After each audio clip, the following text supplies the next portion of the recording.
Hello. What's so funny, Jamison? I'm just laughing. The titles are OU and Texas stuck, all caps, in the Big 12 until 2025. Okay, yeah, no, it is pretty clickbaity, but you know what? Hopefully you're here and stick around because this is going to be a kind of fun, kind of short show. Welcome back to the Scooter Pod. I'm your host, Bobby Howard. With me today, as always, we've got Jamison, we've got Ty, and that's exactly what we're going to talk about. That wonky thumbnail, that weird title. Are OU and Texas stuck in the Big 12 till 2025? About last week. Probably. Thanks for joining. Yeah, 1 minute hit. About a week ago or so, news came out that negotiations had broken down, but between the Big 12, OU, Texas, and the networks in which OU and Texas are, and the Big 12 are currently involved with. That would be Fox, that would be Disney/ESPN, and yeah, it seems at the moment that any chance of leaving early is kind of dead in the water. But is it? And that's what we're here to talk about. So, Jamison, you kick us off here. What are your thoughts on what's going on? What? I don't know. What even is going on? Is it really dead in the water? I think that they're just still at an impasse. They're still trying to figure it out. This news wouldn't have came out and wouldn't have been available to us if there wasn't a possibility that there's still kind of some financial, talks that need to happen for a move earlier than 2025. You remember whenever OU and Texas were moving to the Big 12, how long it took for that move to come out? It came out, you snapped your finger, and then it was almost official the next week. So OU and Texas is going to do their thing, but this news is out for a reason. It is leaked from the OU and Texas side. They're just trying to get Mickey Mouse to pay a little bit more bucks. And I think that's another part of it is how much of this is ESPN, how much of it's Fox. We'll get into that a bit later. That definitely does feel leaky, though. Ty, your thoughts on the situation, though?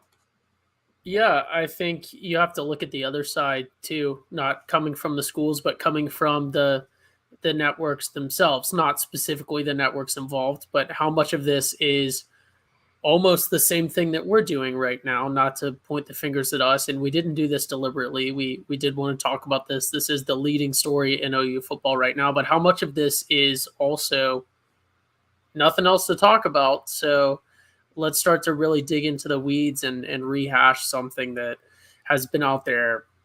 I feel like this discussion could have been had every month since the announcement was made. It's like, oh, it looks like they may actually stay. And I mean, ultimately, I think there were plans, there were courses of action for us to stay all the way to 2025. I mean, that's what we originally announced. So I think the way I'm looking at it, I'm not too disappointed. Any faster that we get out would just be sort of a little bonus, the way I look at it. Right. And publicly, the stance hasn't changed. OU and Texas cannot really say anything. The Big 12 cannot really say anything officially for legal reasons. So maybe when I said dead in the water, that's not the case. Clickbait Bobby at it. He's trying to get people hooked. Ooh, sign up for DraftKings right there, baby. Super Bowl's coming.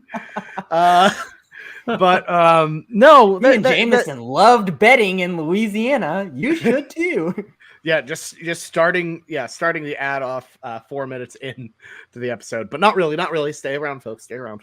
But that's my thing. Is I think for me it's posturing, because one thing seems clear: OU and Texas and the Big 12 seem to be agreed. The remaining, the hateful 8 or whatever, and then the new 4. They want to move on with their life. OU and Texas obviously want to move on with their life. But the issue is, it's as with, I think we've noted, it's always with the networks. College football and sports in general, it's an advertising platform. That's really what it is. That's why the Burger King song hasn't left your ears, your brain in the past 4 months, because they keep making more. It's just they're panning it out. I saw one where people were singing it in the carpool. Oh my god! I thought it was that one little girl that was rapping what was that one girl? And she was young and she did a little rap in the back seat of a car. They played that commercial over and over. I almost thought it was that all over again.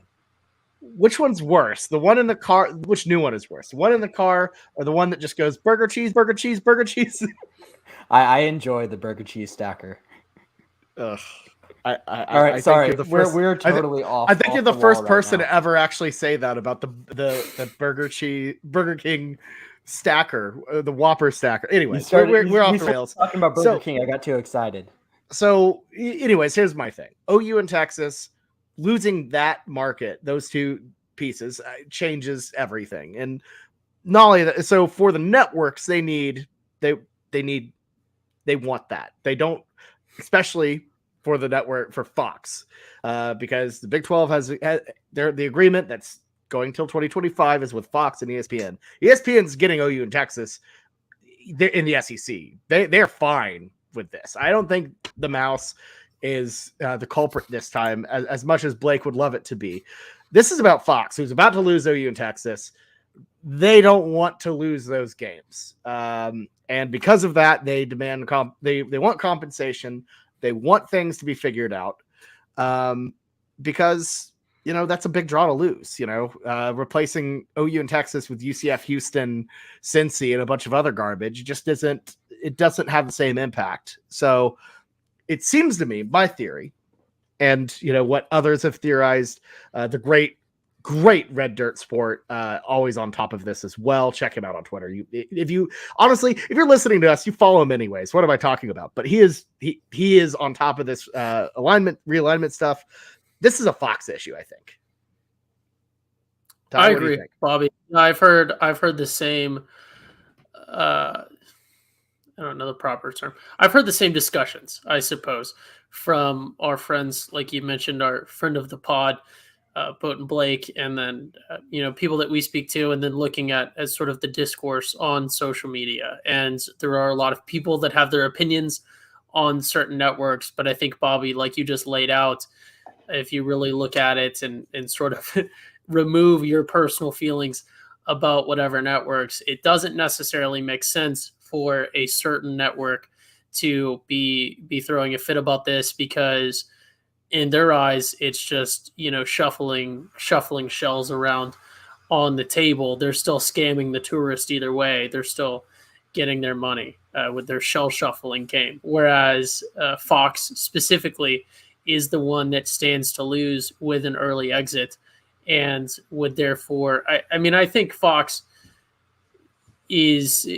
ultimately they're out to make money, but I almost think that this might be a situation where even if they throw out a money offer, it is not a legitimate, genuine offer. I think they have a lot more to gain by keeping these two, like you said, massive markets, OU punching well above their weight in terms of market draw and market performance for the team that we have. And then obviously not the team, but OU would traditionally be a small market sort of thing, but we are perpetually in the top 10 in college football because of the product that we've put out for decades and decades.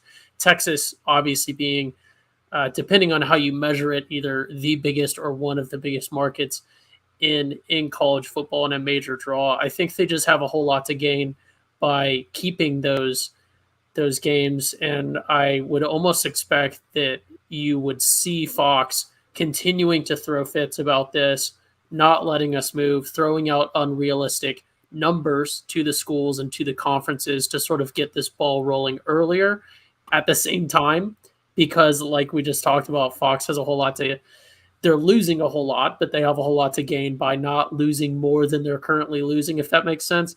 I would expect to see Big Noon Saturday and a lot of those other sort of Fox marquee games, Fox gunning for some of these games, things like potentially night game OU and Provo, Utah. That will be a fairly decent draw. Maybe even Red River gets Big Noon. I have my opinions on that, but I think you're right, Bobby, with your conspiracy about who is really causing it, because I don't think OU obviously really bad down year, but we're not going to say, we want another year or two in the Big 12 to get our wits about us before we go play in the SEC. OU is ready to move Texas is ready to move. The Big 12 has come to terms with it.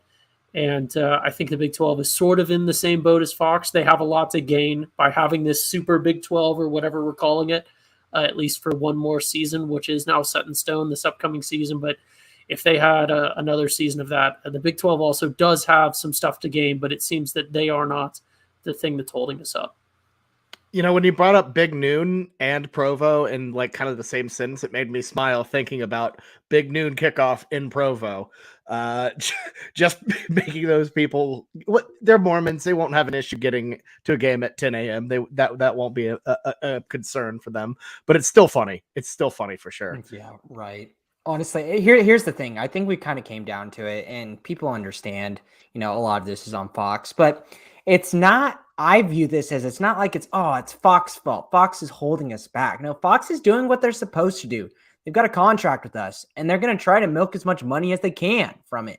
And ESPN and Mickey Mouse need to come and buy that out and give them some kind of compensation to allow Oklahoma and Texas to get out of that contract. Now, we're pretty early in it. We still got some more time, so negotiations are going to still be ongoing. They're going to still try to bleed more. Fox is going to bleed more out of ESPN because there's a rivalry there, and I guarantee you their networks aren't as too fond of each other, and this is a really, really big deal for them. So OU or Texas, I'm pretty sure, just reading the tea leaves, probably leaked this. Say OU and Texas seem like they're not going to be moving anytime soon. And ESPN probably looks at it like, damn, I really want these two teams to come over a year early. I really do. But I don't want to pay the money that Fox is asking for. And this report, now that it's being out, is making ESPN look a little cheap.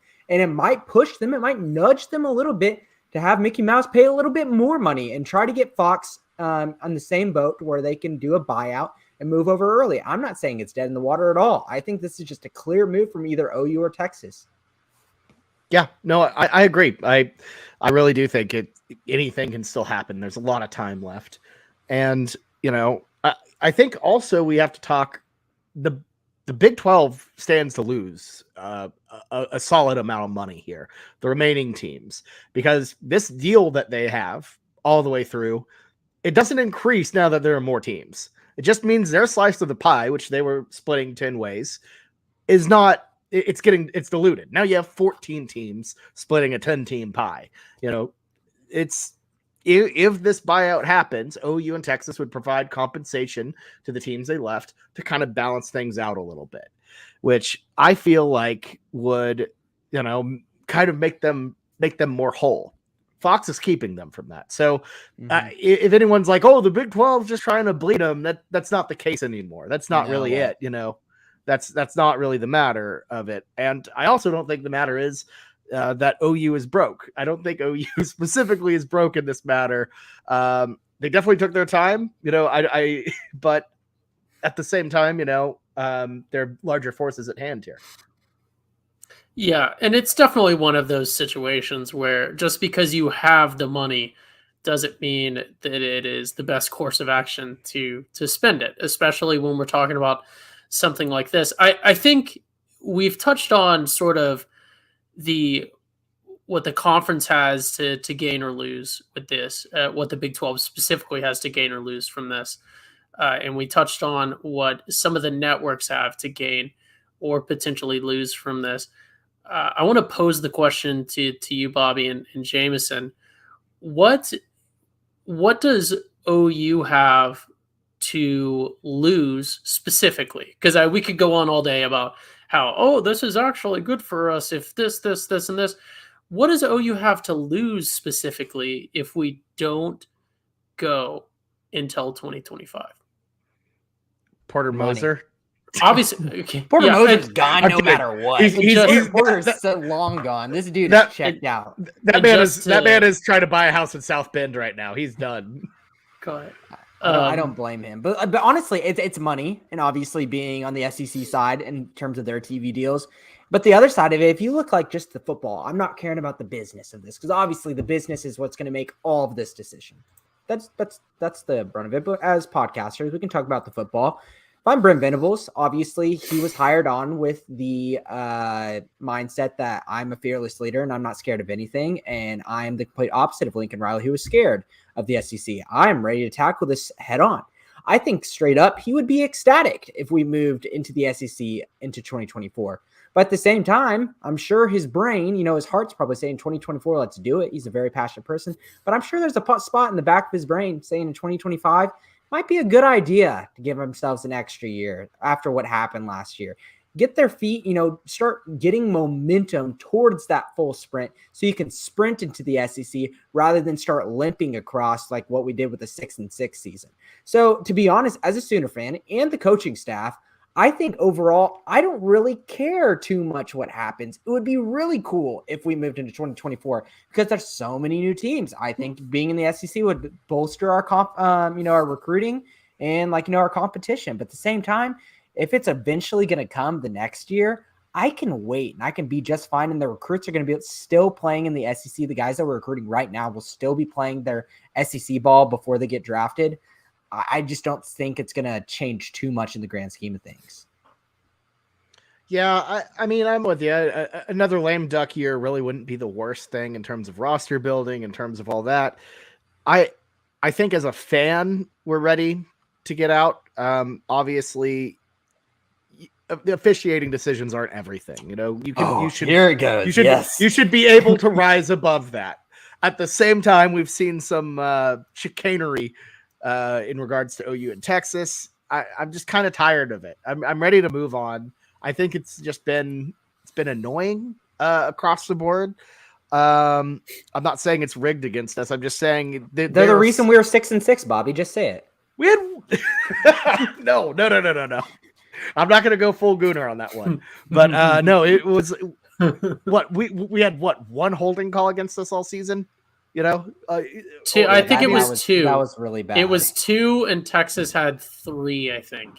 It's bad. That just looks bad to me, and I don't know. I'm just ready to get out of there, move on, and build through the SEC. And yeah, it's going to be tougher. It's going to be way tougher. But I think getting to the grind is going to be something that is necessary.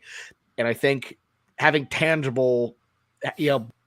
tangible, schedule, seeing what's up, I think that'll bring a little bit of energy where, getting this year's schedule where you have UCF, Iowa State, and, TCU, West Virginia, it's a pretty bad conference schedule. So I'm kind of ready to move on. Yeah. Football wise, yeah. Go ahead, Ty. I think I was going to say to flip it back towards the positives, which is sort of what this turned into. I knew it would, though. To flip it back towards the positives, I think this is a very rare moment in college football. Very few teams ever. Oh, sorry, something tickled my nose. Very few teams ever have a really concrete, and obviously it's not concrete because we're sitting here talking about, what year are we going to make the move? But very few teams ever have sort of a concrete, we need to be fielding a good team by this specific date and be able to forecast that out years ahead. We're in a situation where I don't think this is what we were doing last year, but we're in a situation where we can build a team up for a specific date, which obviously is what all of college football is cyclical, but very rarely do you have people can set out like we're going to try to build a national championship team for X year, but then every other team in the nation gets a vote in that, and you can never really count on it. So everyone's just trying to build the best team that they can every single year. We have a very interesting situation of knowing that there will be just a massive shift for us that we can sort of game plan towards and then re-enter back into that sort of cyclical operation of college football. It's almost like we are leaving. If OU is like an employee, it's almost like we are leaving a job. We've put in our notice. We're still working there, but we know that we're going on to a bigger and better job. I think you can say that. It's at least a higher paying job. Might be a little harder on us to continue with that analogy, but we know we're going on to a high paid job.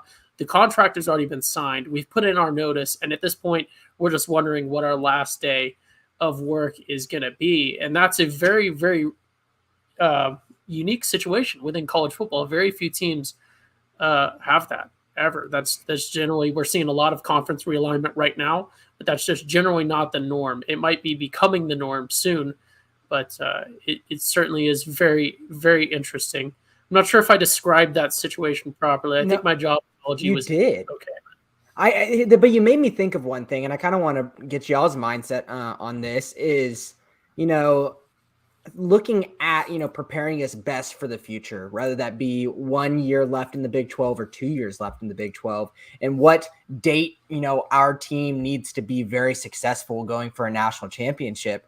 You've got to think about what is the best recruiting class that we've had, and since they started ranking it, and that was this year's, and those guys will be juniors in the first year of the SEC if we go in 2025. So they will be draft eligible after that season. That junior season is typically that sweet spot where all of your guys that are in your really good recruiting class come through, really start to succeed, and then they get drafted early. So do you think an Oklahoma football team would it be more advantageous for the football team to have a year in the SEC under their belt before Jackson Arnold and PJ Adebawore are in their prime wrecking offenses and defenses? Or, would it be negative at all to where if they're playing, easier competition for 2 years and then go off right in their junior year to harder competition in the SEC? Yeah, I mean, I think getting a year under your belt before you peak is important. I think that'll be I think the best way to prepare yourself for high level competition is to get into high level competition. You have to go through the trials and the tribulations and deal with that before you're ready to actually truly compete. You have to get in the game if you want to, actually get to the end. Agreed. That's why these SEC teams are incredibly good when it comes to the playoff, because they've been through it. They've been through the ringer, the gauntlet, and when they're at the end, they're tougher for it. So I agree. I think that would be something that'd be incredibly helpful. And traveling to all new destinations that you haven't done before is just a difficult thing just as a human being. So these kids are probably going to trip up if they've never been to this place before. They haven't been there and done that, but some of these veterans, if in their junior year, they've been, in terms of the Big 12, they've been to Waco, they've been to Morgantown, they usually had that experience and they kind of know what to expect from that city. But first year as a junior, even though you've been playing really well, hypothetically, going straight into the swamp or going into Death Valley, you've never been there before. You don't understand that. You don't have that, in your closet, and it's going to be tough. So honestly, in terms of your question, Ty, about should we have like a win by this date or should we have 2024 or 2025? If you're looking at the best recruiting class of all time and you don't think that we're going to get a better recruiting class than we just did, it's probably better if we go to the SEC in 2024. And I do got to ask Ty as well, like, what is your standard? What is our, and this is a great segue in a way. Mm-hmm. What's the standard for winning, like at OU in the SEC? Like, because with the Big 12, I feel like it was win the conference every year. I don't think that's not feasible at the SEC. But what is it? Especially with the college football playoff expanding to 12. Damn, expanding to 12 teams. What would you consider a successful year in the SEC regularly? So I think that's actually best answered with a two-part answer that I will lead with. I don't think that what we've seen from OU traditionally within the Big 12 is necessarily feasible within the SEC. And I'm not just saying in terms of constantly making a championship game appearance or run, but I don't think it's feasible to expect consistent performance out of your team year after year after year after year in the SEC. Even if we keep with as consistent as we typically are, there are so many teams that we will be playing. I think LSU is a good example of this, who are very roller coastery. I don't know what they're doing over there. I don't know if it's by coincidence or if it's by design, but LSU seems to me like they are just an absolute roller coaster of a program where they will throw infinite resources and infinite hype into a just ridiculous Zeus level team. And then they will win the national championship with that team. And then they will immediately lose all interest, implode, their coach will leave or be fired. They will go down to being nothing, and then they will tolerate that for a few years, and then they'll go back up. And there's so many teams within the SEC, excluding like Bama or whatever, that are very like roller coastery, and it's almost like they're on opposite trajectories. So I think some years what you're going to get from different teams is very different, where I think the Big 12 in the past was a very consistent conference. People had up years, people had down years, but more or less the teams were pretty even. So I think we're going to see some different stuff. I think as to in-conference success, I don't know that you can answer that without knowing 100% how it's going to be organized. I know they've said like, oh, we're planning on this or that, but until the rubber hits the road and we really see how it's going to be organized, because we're at the point right now, you have to remember that some of these other conference realignment moves are not taking as long as this OU Texas one is. I think this is unlikely, but it's not impossible that next week or before the start of next season, we wake up one day with a notification that the SEC we're joining is not going to be the one we signed a contract with, probably adding teams in that scenario. I think it is unlikely, but we don't know what that conference is going to look like when we get over there. We know it's going to realign. So how they choose to set up the conference, winning our pod, if it's a pod thing, winning our division, if it's a division thing, or maybe it's just pulling different number of rabbits out of a hat or whatever the Big 12 did this year. I guess they had to go find and catch the rabbits first. It took them forever. And then I think I would expect to nationally, I think maybe a good target would be out of every recruiting class, say they play for 4 years, I think at least one, if not two, playoff appearances per class, I think would be a feasible goal with a 12-team playoff. Jamison? Yeah, I mean, it's hard to tell right now. That's the answer. All it matters really is if you can go in there and throw some punches and win a couple of big games. That's really what it's going to be with these 12-team playoffs in the future SEC. You just can't go and win all the games that you're supposed to and lose all the games you're not. You're going to have a couple of big wins, whether that, within our pod. Obviously people will speculate, beating Texas, is that going to be the big win that you need? I think that kind of going outside of your pod, beating a team, if it's on your schedule, like an Alabama or a Georgia, or, if LSU is on one of their up years, that's really what gets you into the playoff and makes things successful. It's going to be a completely different scope of what we deem successful. It's going to be completely different. I think that we just need to make sure you punch above your weight a couple times and not just do what you're supposed to do. Yeah, I agree. I think I know I went long on that answer, but I think one point to mention is the SEC is a different grading standard when it comes to everyone's opinions, especially nationally. It's already like that without OU and Texas, two massive brands, two very successful traditionally brands coming in, and who knows what else. So within the Big 12, to get that national respect and recognition, you have to be perfect, or as very close to perfect, to get even a shred of respect. Same in the PAC and the ACC, whereas in the SEC, to a much lesser extent in the Big 10, but in the SEC, you don't have to be. Everyone understands, they get that respect. And if you're going out and getting beat up by some random team, or even when you have a weird upset or something, people give you the benefit of the doubt just by going and playing in that arena. So I think that's might be a hard pill to swallow for some OU fans, because we've been very spoiled with what we've had. We've had situations where every game has been our game to lose. I don't think that's going to be the case anymore, but nationally, I think you will see OU judged very, very differently, especially in the postseason.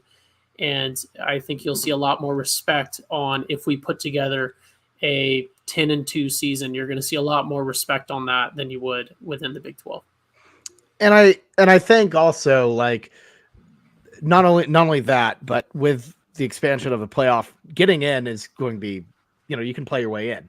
All you have to be is 12th. So, be what, it would be a harder path, but 3 losses would get you in. Alabama's probably never going to miss a playoff again. Same with Ohio State. Like those type of programs are going to do very well. So I don't know. I think OU, like, getting into the playoff every year, that's a reasonable, maybe not a reasonable expectation, but that is something like to strive for on a yearly basis, I would say. But 100%. Yeah, but guys, do we have anything else to say? I think we've pretty much covered all we can on this one.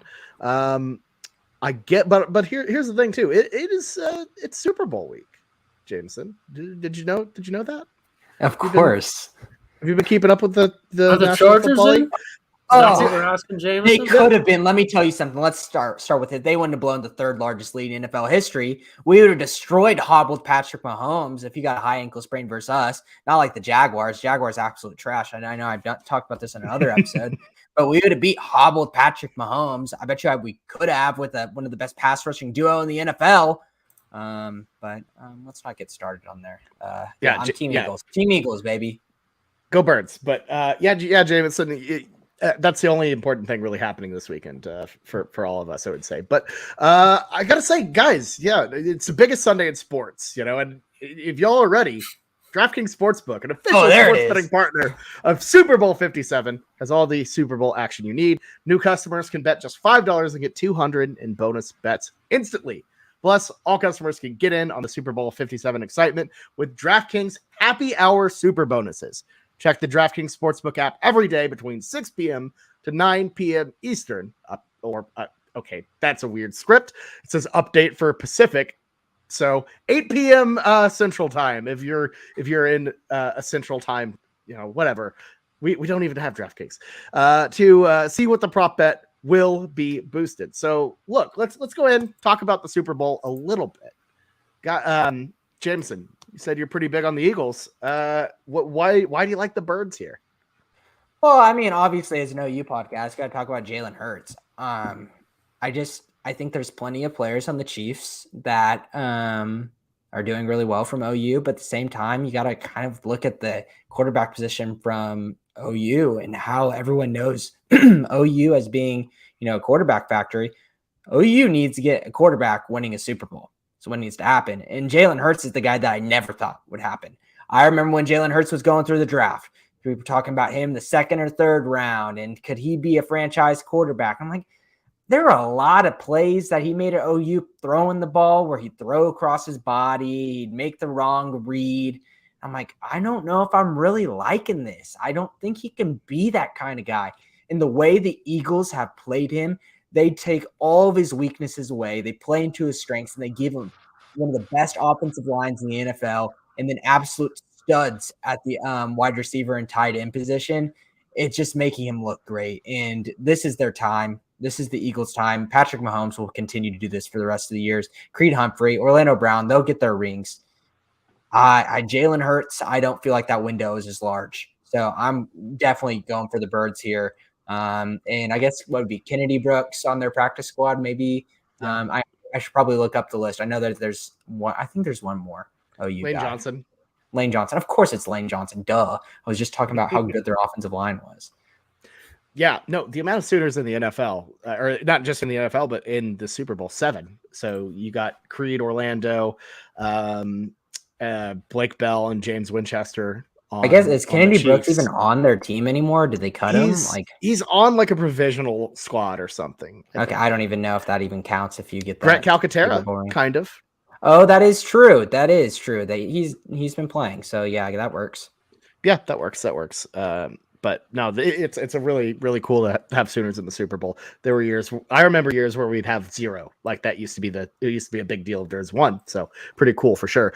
Ty, your thoughts on the Super Bowl? Do you have any thoughts or feelings one way or the other?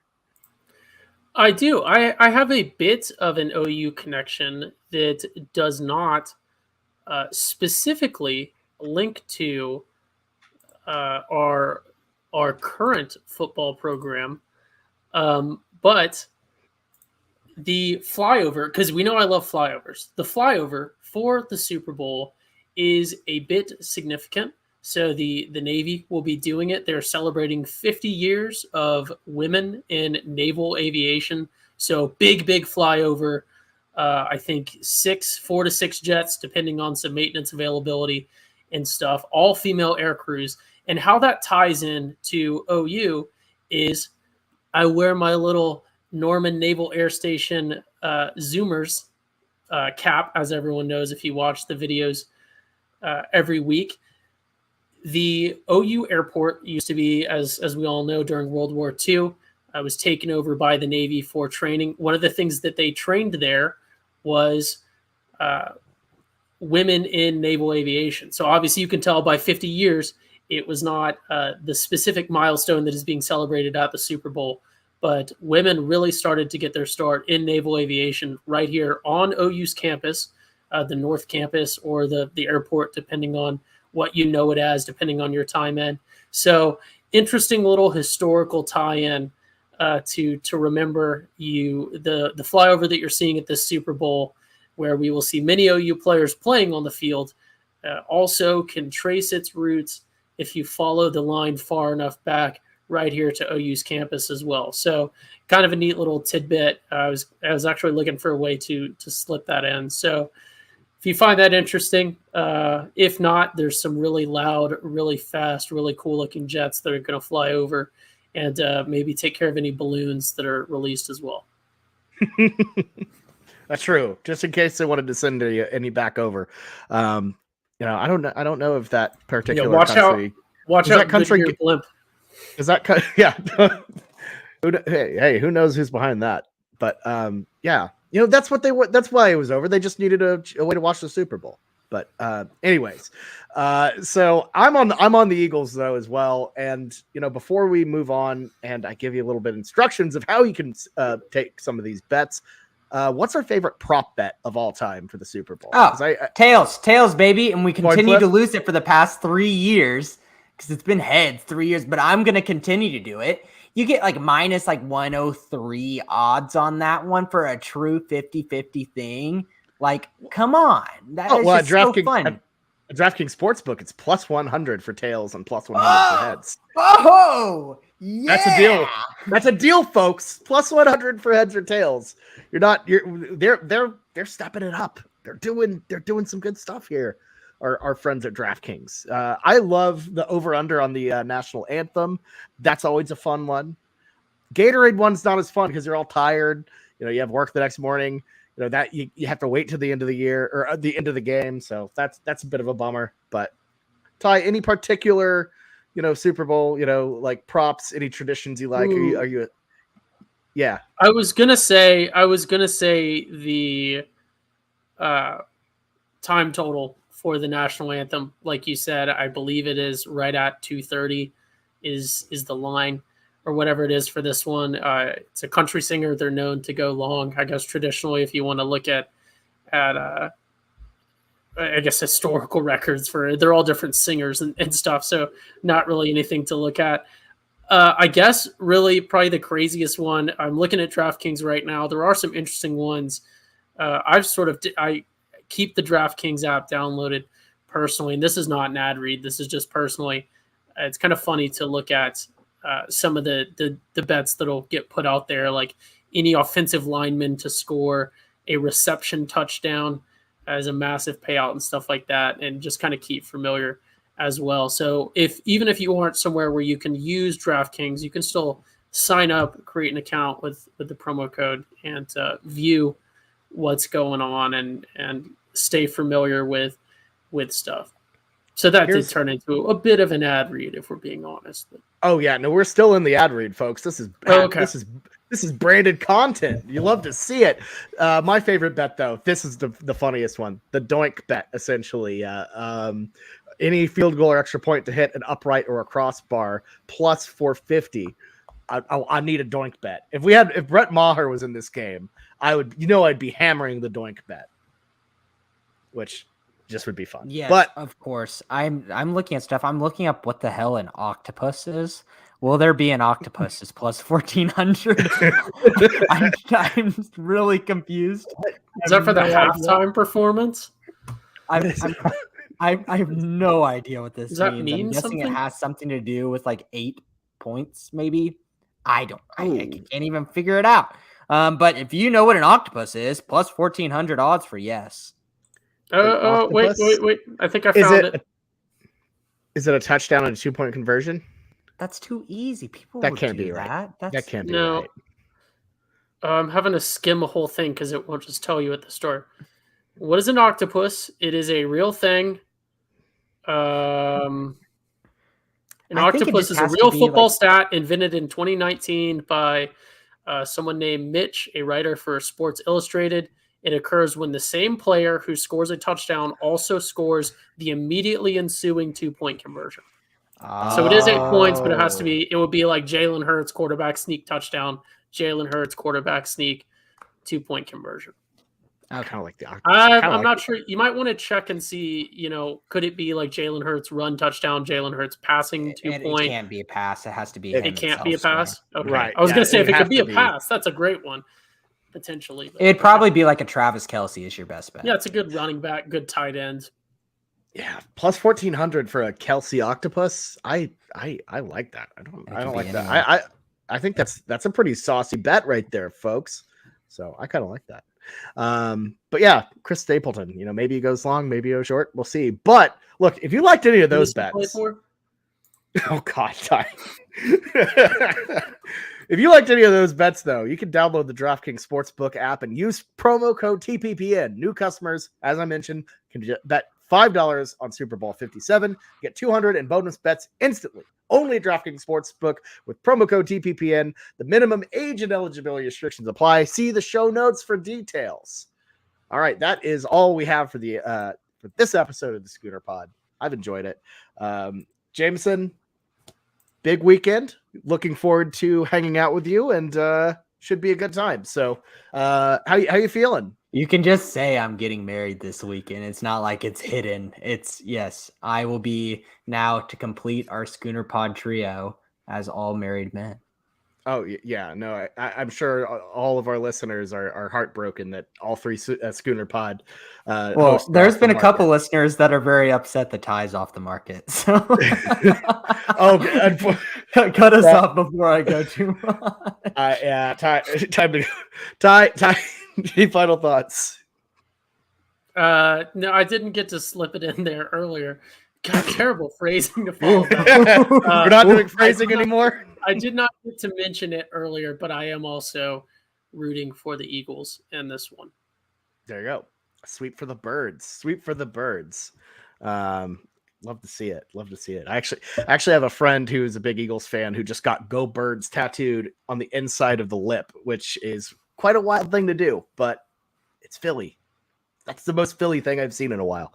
But all right, guys, let's call it a show. Been a good episode, and yeah, use promo code TPPN in case I haven't mentioned that at all. All right, for me, Jamison and Ty, this has been the Schooner Pod. We will see you next time when we talk about something. Have a good one, everyone. Boomer Sooner. Go Jalen Hurts. Go Creed Humphrey. Go James Winchester and the rest of them.